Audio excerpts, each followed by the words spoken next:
Hello बच्चों। आज हम हिंदी की पाठ्य पुस्तिका अभ्यास सागर का 8वां अध्याय करेंगे। 8वां अध्याय है न जानू बना कवि। न जानू कवि बना इस पाठ का हम अभ्यास कार्य करेंगे। तो चलिए बच्चों स्टार्ट करते हैं। इस पाठ में देखिए, इस पाठ में जो पुस्तक की जो लाइनें हैं ना उसमें लिखी गई हैं और इससे आधारित प्रश्न पूछे गए हैं। पहला प्रश्न है, ऊपर दिए गए संवादों में जिन विराम चिन्ह का प्रयोग हुआ है उन्हें लिखिए। तो बच्चों आपको पिछले वीडियो में हमने विराम चिन्ह के बारे में पढ़ा था। देखिए इस पाठ में भी देखिए, जैसे यहाँ पर है ये ऊर्ध्वधरण चिन्ह है, ये प्रश्नवाचक, ये आपको पूर्ण विराम, ये सारे मात्राएं हैं। तो बच्चों इस सब मात्रा को हमें उनको लिखना है। तो जैसे यहाँ से पहला है ऊर्ध्वधरण, दूसरा है अल्प विराम, फिर है पूर्ण विराम, फिर है प्रश्नवाचक चिन्ह, उसके बाद है विस्मयादिबोधक चिन्ह का निशान। ठीक है बच्चों। अगला प्रश्न है, दिए गए विराम चिन्ह के सामने सही नाम चुनकर लिखिए। तो बच्चों विराम चिन्ह पहले आप पहचान लोगे ना तो उसका नाम आप अवश्य लिख पाओगे। जैसे यहाँ है, ये है पूरा लाइन लिखा बना है, तो ये क्या है, पूर्ण विराम का चिन्ह है, तो इसे हम लिख सकते हैं। उसके बाद ये क्या है, योजक चिन्ह। योजक चिन्ह जैसे दो शब्द के बीच में जो छोटी सी लाइन देते हैं वो है योजक चिन्ह। दूसरा क्या है आपका प्रश्नवाचक चिन्ह। तो प्रश्नवाचक चिन्ह है, प्रश्नवाचक चिन्ह में प्रश्नवाचक चिन्ह है, जैसे कि आप देख सकते हैं ऐसा है, तो ये है ऊर्ध्वधरण चिन्ह, फिर अल्प विराम, फिर है विस्मयादिबोधक चिन्ह, आप देख सकते हैं।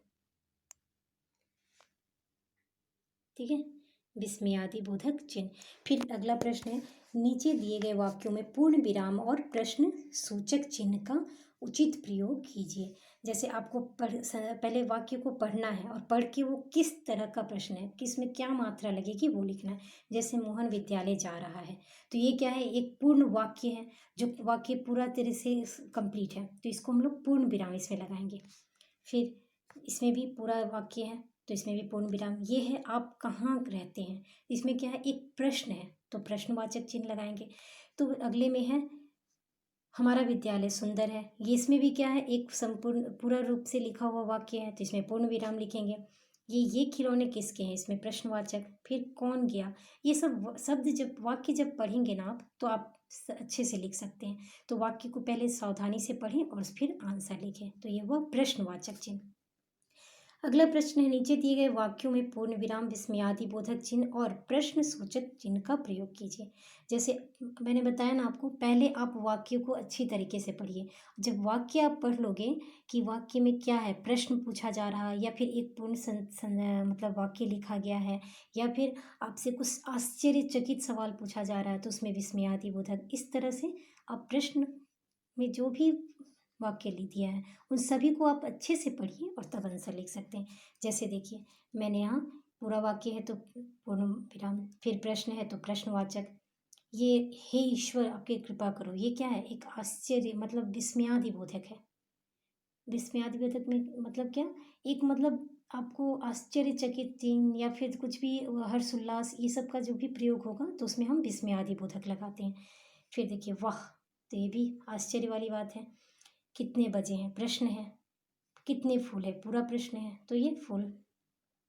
तो ये पूरा वाक्य जो है इसमें पूर्ण विराम, और फिर आप सबसे पहले तो विराम चिन्ह को अच्छे से पढ़ लेंगे, आप समझ जाएंगे ये वाक्य जो है किस तरीके का है, तो आप उसका चिन्ह आराम से लगा सकते हैं।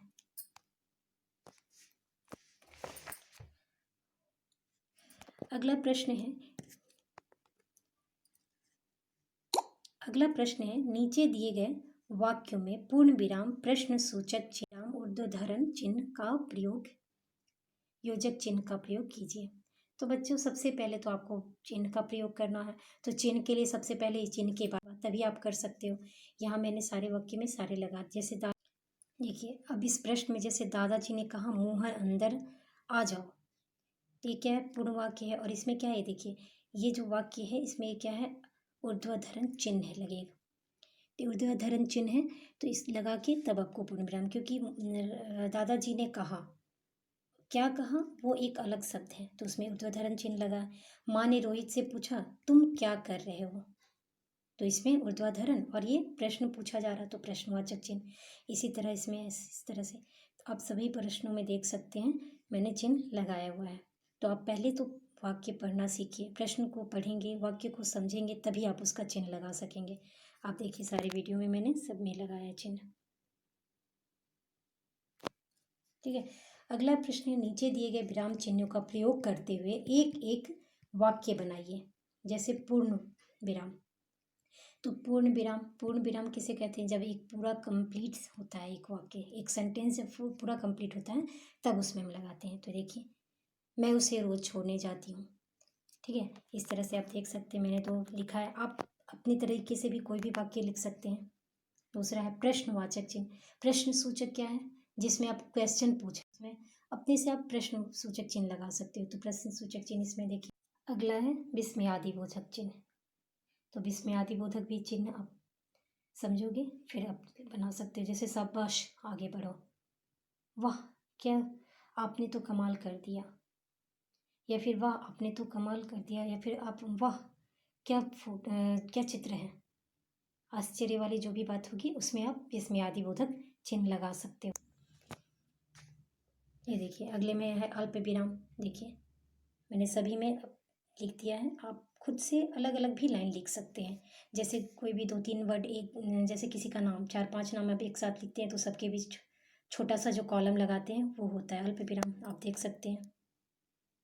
फिर है आपका योजक चिन्ह, इसमें भी मैंने वाक्य लिखा है, आप इस तरीके का अपने से भी वाक्य लिख सकते हैं। अगला है, नीचे दिए गए शब्दों में उल्टे अर्थ वाले शब्द लिखिए, मतलब अपोजिट। सुबह का शाम आप देख सकते हैं इसमें है। ठीक है, मूर्ख, आलस्य, सब अब अपोजिट वर्ड तो आप पढ़े ही हो, लिख के लिख सकते हो। नीचे दिए गए शब्दों में सामने अर्थ वाले, समान अर्थ वाले शब्द छांट कर लिखना है। जैसे जिसका एक जैसा अर्थ, जैसे माता को माँ भी कहते हैं, प्रयत्न, कोशिश, आप देख सकते हो सभी मैंने लिखा है, आप देख के लिख सकते हैं।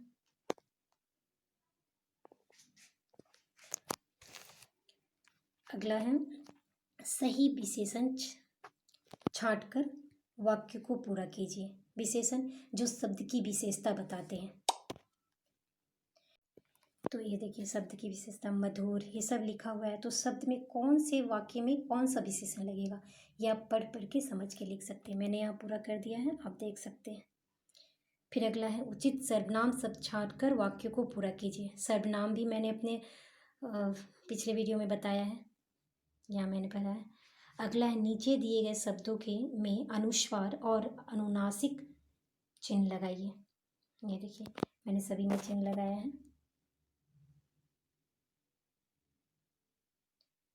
ठीक है, अनुस्वार मतलब जिसमें न का प्रयोग होता है, और अनुस्वार मतलब, ठीक है, अनुनासिक मतलब चंद्रबिंदु।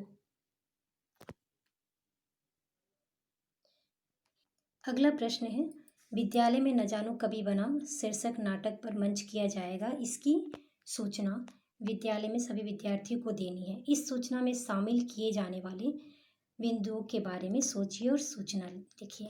तो देखिए, पहले क्या, किसी भी मतलब विषय पर जब आपको दिया जाएगा कुछ, जैसे ऐसे कंपटीशन कुछ भी होता है तो सब चीज़ बताया जाता है।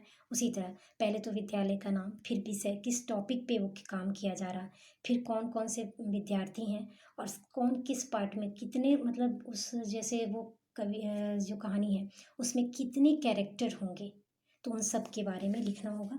और इस तरह से सूचना दी जाती है कि जो बच्चे इंटरेस्टेड हैं वो पार्टिसिपेट करें, और ये उसमें रोल पूरा करना है।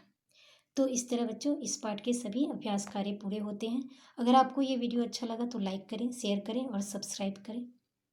And thank you for your comments.